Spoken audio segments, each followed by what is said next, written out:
दीप्ति के गायब होने का रहस्य जानने के लिए हम हर पैतरा आजमा रहे थे, लेकिन हमारी हर कोशिश नाकाम हो रही थी। वहीं गुड्डू और रफीक, जो गरिमा मर्डर केस के प्राइम सस्पेक्ट थे, वो भी हमारी पहुंच के बाहर थे। यहाँ मीडिया हम पर दबाव बना रही थी और वहाँ हमारे खबरी नेटवर्क भी विफल हो रहे थे।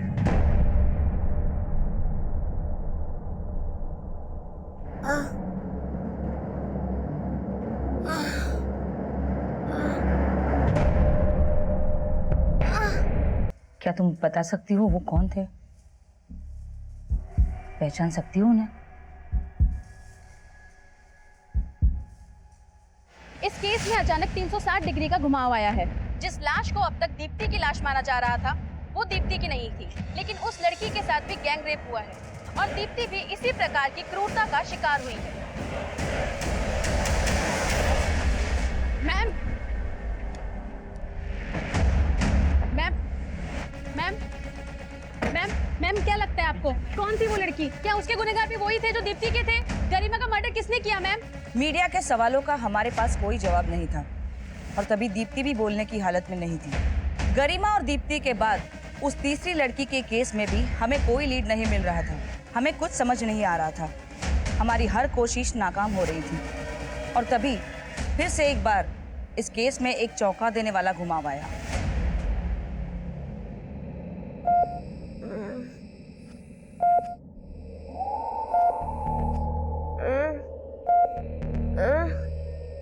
क्या हुआ बेटा? Deepti?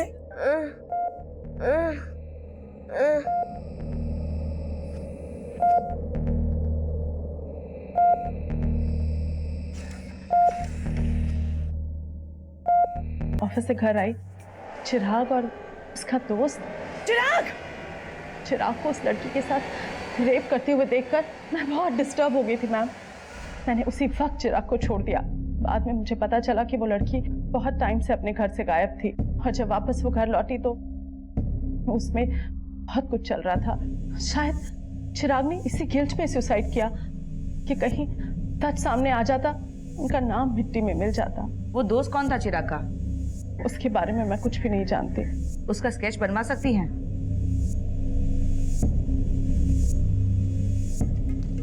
May I come in, ma'am? Yes. Ma'am, lawyer Chirag के कॉल रिकॉर्ड्स में कुछ चौंकाने वाले नंबर मिले जो कई हाई प्रोफाइल लोगों के नंबर हैं और चिराग की वाइफ ने जो स्केच बनवाया था उसकी पहचान भी हो गई है। ये देखिए, ये लड़का वीरेंद्र है, ये भी एक लॉयर है। इस वीरेंद्र के कॉल रिकॉर्ड्स में रफीक का नंबर मिला है। यानी इस गरिमा का दीप्ति के केस के साथ कनेक्शन है, लेकिन वो लड़की कौन होगी जिसकी लाश हमें मिली? उसकी पहचान पे तो कोई लीड नहीं मिली मैडम, लेकिन खबरों से इस रफीक के बारे में एक लीड मिली है।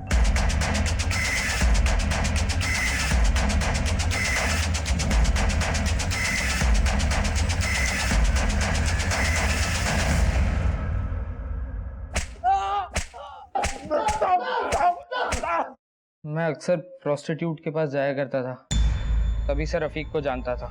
एक दिन रफ़ीक ने गरिमा को हॉस्टल के पास देख लिया था। उसने मुझे बताया कि गरिमा सेक्स रैकेट के साथ जुड़ी हुई थी। रफ़ीक के पास उसके कुछ वीडियोस थे। रफ़ीक और उसका दोस्त गुड्डू, वो गरिमा का पुराना कस्टमर था। हम तीनों ने मिलकर देख, रेस्क्यू तो तू हो गई, अगर बाकी की जिंदगी तो चैन से जीना चाह। मैं उसे हैदराबाद अपने दोस्त के यहाँ लेकर गया। मैं वहाँ उसके लिए रोज नए नए कस्टमर्स बुलाता था अपने सर्कल के और उनसे पैसे लेता था। आपकी केस में इन्वॉल्वमेंट देख के हमें लगा कि गरिमा हमको फंसवा देगी, इसलिए हमने उसको अगवा करवाया और मरवा डाला। और जब मालूम चला कि आप लोग पता लगा चुके हैं कि दीप्ति हैदराबाद की बस में थी, तब वीरू दीप्ति को निज़ामाबाद लेकर गया। हम उसे अपने आसपास के जान पहचान वाले लोगों के पास लेकर जाते थे। उन्हें थोड़े बहुत पैसे देकर हम अपने कस्टमर से चौगुना कमाते थे। लेकिन कुछ दिनों के बाद हमें लगा कि दीप्ति अब हमारे काम की ही नहीं है, तो हमने उसे हाईवे पर फेंक दिया। ये लड़की कौन है? क्या इसके साथ भी तुम लोगों ने? नहीं मैम, मैं नहीं जानता इसको, मुझे नहीं पता मैम। गुड्डू, रफीक, आशुतोष और वीरू, इनके समेत और 85 लोगों के नाम सामने आए जो दीप्ति गैंगरेप केस के आरोपी थे। इन 85 लोगों में से काफी हाई प्रोफाइल लोग भी थे। इनमें से 67 लोगों को हमने गिरफ्तार करके अदालत में पेश किया, लेकिन बाकी के आरोपी आज भी फरार हैं। अब आपसे इजाजत लेती हूँ। देखते रहिएगा क्राइम पेट्रोल दस्तक। मकसद बताना नहीं।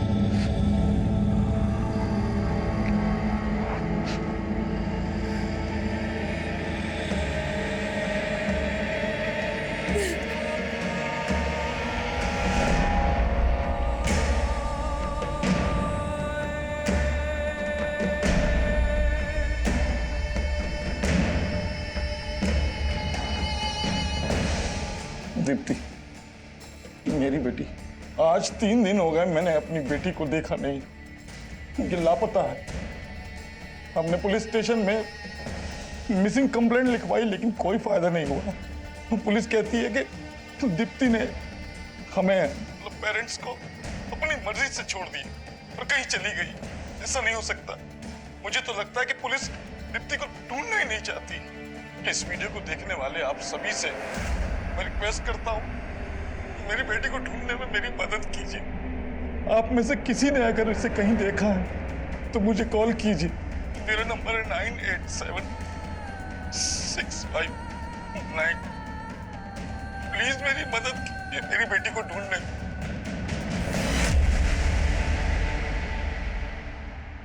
नमस्कार, मैं क्राइम पेट्रोल दस्तक में एसपी दिशा चोपड़ा आप सबका स्वागत करती हूँ। दीप्ति के फादर का वो वीडियो पुलिस की नाकामी को बयां कर रहा था और उस नाकामी को भुलाया नहीं जा सकता। एक नाबालिग लड़की को 85 लोगों ने 40 दिन तक लगातार कई बार रेप किया था। ये केस हमारे देश, समाज और पुलिस डिपार्टमेंट का वो घाव है जो कभी भर नहीं सकता। ये केस हम सबके लिए जानना जरूरी है क्योंकि आज भी देश के किसी न किसी कोने में इस तरह का अपराध हो रहा होगा। पता है मम्मी, कल रात को दीप्ति ने फिर से वही हरकत कर दी। क्या? पर वो प्रॉब्लम तो सॉल्व हो गई थी ना, फिर अचानक से क्यों झूठ बोल रही हो दीदी? हाँ दीप्ति बेटा, चले? हाँ। रेडी? ये कहीं नहीं जाएगी। अदिति बोल रही है कि माँ, मैंने आपको बोला ना दीदी झूठ बोल रही है। लेकिन तू अभी हॉस्टल नहीं जाएगी, कुछ दिन और रुक जाना। माँ, मैं और नहीं रुक सकती। अगर मैं और रुकी तो मेरी स्टडीज का नुकसान हो जाएगा। मधु क्यों टेंशन ले रही है? सही तो बोल रही है। चलो बेटा, आ जाओ। बाय माँ। चलो।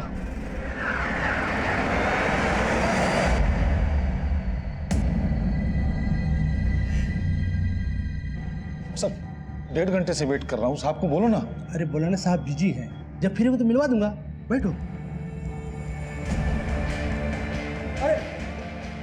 अरे कहाँ जा रहे हो?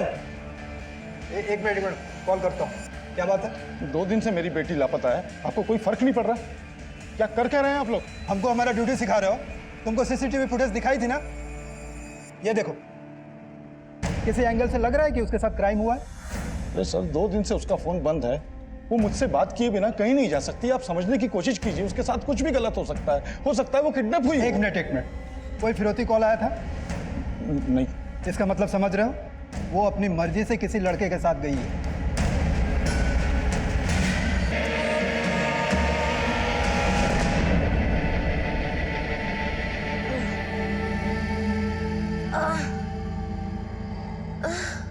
पानी।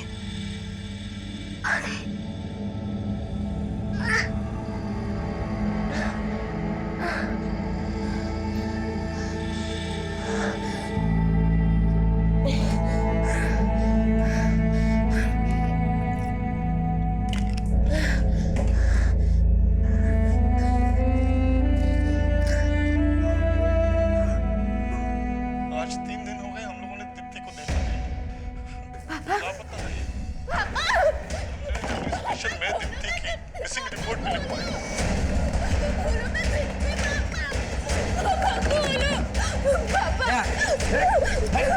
क्या? वो मेरे पापा। हाँ, तेरे पापा तुझे ढूंढने के लिए हाथ पैर मार रहे हैं। ये देख, ये वीडियो डाला है सोशल मीडिया पर। पुलिस कहती है कि प्लीज मुझे मेरे घर जाने। ना ही तुझे जाने दूंगा और ना ही इस वाइफ।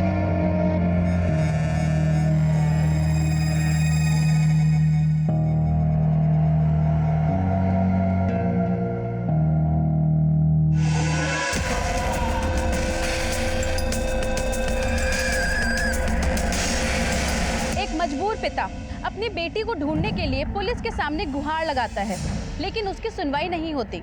पुलिस की इसी अनदेखी की वजह से एक नाबालिग बच्ची दीप्ति ठाकुर पिछले 5 दिन से लापता है और पुलिस विभाग सो रहा है।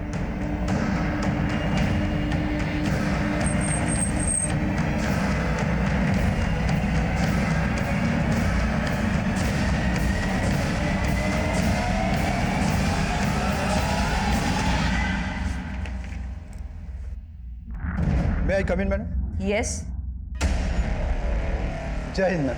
क्या कृष्णा, बहुत झंडे गाड़ दिए तुमने। देखा मीडिया कैसा मजाक उड़ा रहा है हमारा। मैडम उस लड़की के बारे में पता कर रहे हैं, लेकिन उसके फादर बहुत ही जज्बाती हैं। तुम अगर लड़की के बाप होते ना तो तुम्हें समझ में आता। लेकिन मैडम हमने कोई कोताही नहीं बरती। अब उसकी जरूरत नहीं पड़ेगी, तुम्हारा सस्पेंशन लेटर रेडी है। लेकिन madam you can leave now. जय हिंद मैम।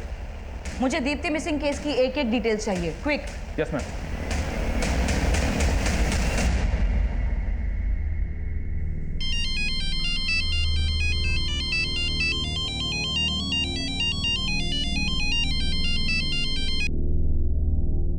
हेलो मधु दीदी, दीप्ति के साथ इतना कुछ हो गया, आपने अभी तक कुछ बताया ही नहीं। हेलो दीदी, आप सुन रही हैं कि नहीं? मधु, कौन है? वो चंदन। चंदन, मुझे दो। चंदन, हमें तुम्हारी हमदर्दी की जरूरत नहीं है और दोबारा कॉल मत करना यहाँ पे, समझे? तमीज।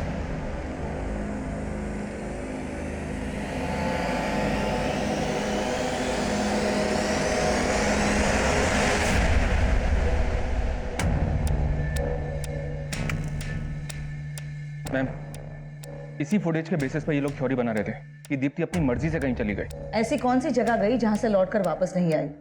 इस जगह से आगे इन्होंने एक भी ट्रेल नहीं ढूंढी। दीप्ति के कॉल रिकॉर्ड्स मैंने चेक किए। इस फुटेज की टाइमिंग से बिल्कुल 1 घंटा पहले दीप्ति ने अपना फोन बंद किया था, और फोन बंद करने से पहले उसने लास्ट कॉल अदिति को की थी। कौन है ये अदिति? दीप्ति की बड़ी बहन। एक काम करते हैं, सबसे पहले मैं दीप्ति की फैमिली से मिलती हूँ, उसके बाद उसके हॉस्टल चलते हैं। तब तक तुम इस फुटेज वाले एरिया में चेक करो। उस दिन के बाद दीप्ति कहाँ गायब हुई ये जानना हमारे लिए बहुत ही जरूरी है। दीप्ति, साले मुझे दिखाता हूँ तुझे। हेलो, सुन, दीप्ति को बहुत पर निकला है। मैं इसके पर काटता हूँ, तो इसके बहन और बाप को मार दे। नहीं, नहीं, नहीं, नहीं। मैं तुम्हारे आगे हाथ जोड़ती हूँ, मेरी फैमिली को कुछ मत कर।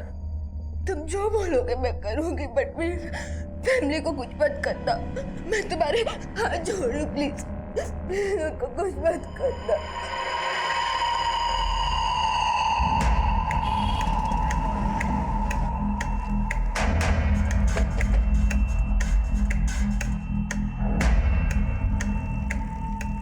इसी जगह की फुटेज है।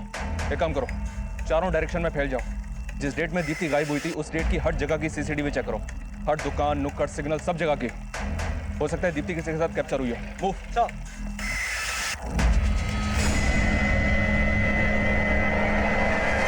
अभी 6 दिन पहले तक दीप्ति यहीं थी, छुट्टियों में आई हुई थी। मैं खुद उसे ऑटो से ड्रॉप करने के लिए ले गया था।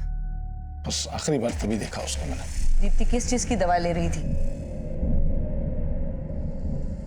दरअसल दीप्ति नींद में बिस्तर गीला कर देती थी और उसे नींद में चलने की भी बीमारी थी। वैसे वो ठीक हो रही थी, पर हॉस्टल जाने से पहले अदिति ने फिर से उसको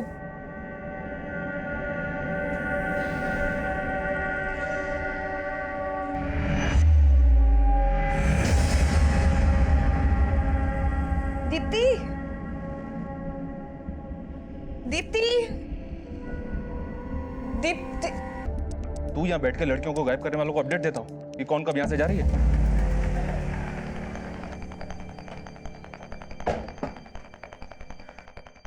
मैम, जो एनजीओ गरिमा की एजुकेशन और एकोमोडेशन फंड करी थी, उनसे एक शॉकिंग न्यूज मिली है। बेंगलोर पुलिस ने 2 साल पहले गरिमा को एक सेक्स रैकेट से रेस्क्यू किया था। What? जी मैम, उस रैकेट की कई लड़कियों को उनके पेरेंट्स तक पहुंचा दिया गया था। लेकिन अजीब बात यह है कि गरिमा के फादर ने ही उस रैकेट में गरिमा को बेचा था। उस रैकेट के लोगों के साथ साथ पुलिस ने गरिमा के फादर को भी अंदर किया था, और बाद में उस एनजीओ ने गरिमा की रेस्पॉन्सिबिलिटी ली। तो अब गरिमा को क्यों और किस मकसद से गायब किया गया? और कहीं इस गरिमा का दीप्ति के केस के साथ तो कोई कनेक्शन नहीं है? कुछ समझ में नहीं आ रहा मैम। हॉस्टल के वार्डन, गार्ड, सबसे इंक्वायरी कर रहा हूँ मैं। हाँ बोलो।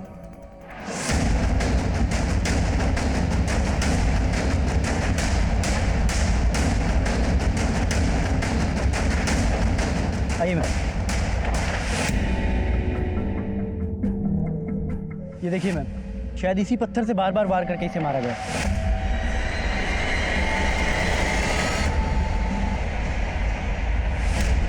Tyre marks. लगता है गरिमा को किसी गाड़ी से यहाँ लाया गया है। यहाँ पे सीसीटीवी मिलने का कोई चांस नहीं है। एक काम करो, यहाँ से आने जाने वाले हर एक रास्ते पर सीसीटीवी स्कैन करो। Right ma'am. दीप्ति के गायब होने के ठीक 7 दिन बाद उसी हॉस्टल की एक और लड़की गरिमा ठीक उसी अंदाज में गायब हुई थी जैसे कि दीप्ति, लेकिन अगले ही दिन गरिमा की लाश मिल गई थी। अगर ये दोनों केस आपस में कनेक्टेड है तो अब सवाल ये उठता है कि दीप्ति जिंदा है या दीप्ति का भी वही हश्र हुआ जो कि गरिमा का। गरिमा की गुड्डू नाम के आदमी से लगातार फोन पे बात हो रही थी। ये गुड्डू एक बस कंडक्टर है। अभी इसका फोन बंद आ रहा है। मैं इसके घर पे भी गया था लेकिन वहाँ ताला लगा हुआ है। यानी इस गुड्डू का गरिमा के मर्डर में हाथ हो सकता है। लेकिन मैम, दीप्ति का गुड्डू से कोई कनेक्शन तो नहीं मिला है। और दीप्ति के पेरेंट्स और सिस्टर भी गरिमा के बारे में ज्यादा कुछ नहीं जानते। कहीं इस गरिमा और दीप्ति के बीच में कोई कनेक्शन तो नहीं? इस गरिमा को 2 साल पहले बैंगलोर पुलिस ने रेस्क्यू किया था एक सेक्स रैकेट से। बैंगलोर पुलिस के पास से उस केस की सारी डिटेल्स लो और इस गुड्डू के लिए लुकआउट नोटिस जारी करो। Okay ma'am. Bus conductor Guddu Garima murder case का प्राइम सस्पेक्ट था, लेकिन दीप्ति का हम गुड्डू के साथ कोई कनेक्शन नहीं लगा पा रहे थे। गरिमा का मर्डर हुआ था, वहीं दीप्ति एक ऐसे चक्रव्यूह में फंसी थी जिसका अंदाजा लगाना भी मुश्किल था। और उस वक्त हमें दीप्ति के केस को लेकर जो भी लीड्स मिल रही थी वो यही बता रही थी कि दीप्ति अपनी मर्जी से कहीं चली गई है। तो सर 17 जुलाई को जिस दिन दीप्ति गायब हुई थी उस दिन इस बस कंडक्टर ने उसे अपनी बस में देखा था। क्या देखा था तुमने? सर वो लड़की स्कूल यूनिफॉर्म में थी और वो मेरे बस में बैठी थी सर, और हैदराबाद का टिकट लिया था। उस बच्ची के साथ कोई और भी था? नहीं सर, वो अकेली थी और मुझे याद है वो हैदराबाद बस स्टैंड में उतरी थी सर। कहीं उस बस कंडक्टर का गुड्डू से तो कोई कनेक्शन नहीं है? हो सकता है उसके कहने पर वो ये स्टेटमेंट दे रहा हो। पर मैडम, गुड्डू इस रूट पे काम नहीं करता था और मैंने उस दिन का भी सीसीटीवी चेक किया जिस दिन दीप्ति गायब हुई थी। वो अकेली थी। शायद दीप्ति वरंगल से लेकर हैदराबाद के रूट में गायब हुई है। एक टीम को हैदराबाद भेजो और उसके हॉस्टल जाकर बाकी लड़कियों और उसके स्कूल फ्रेंड से मिलो। शायद मालूम चले कि वो हैदराबाद में कहाँ पर गई है। हैदराबाद में तो हमारी जान पहचान का कोई नहीं है, और दीप्ति अकेले हैदराबाद जाएगी क्यों? वो अकेले ही हैदराबाद गई थी। कहीं ऐसा तो नहीं कि कुछ ऐसा है जो आप लोग हमसे छुपा रहे हो? कहीं दीप्ति आप लोगों से किसी बात को लेकर नाराज तो नहीं थी? नहीं, हम सब उसे बहुत प्यार करते हैं। वो हमसे नाराज क्यों होगी?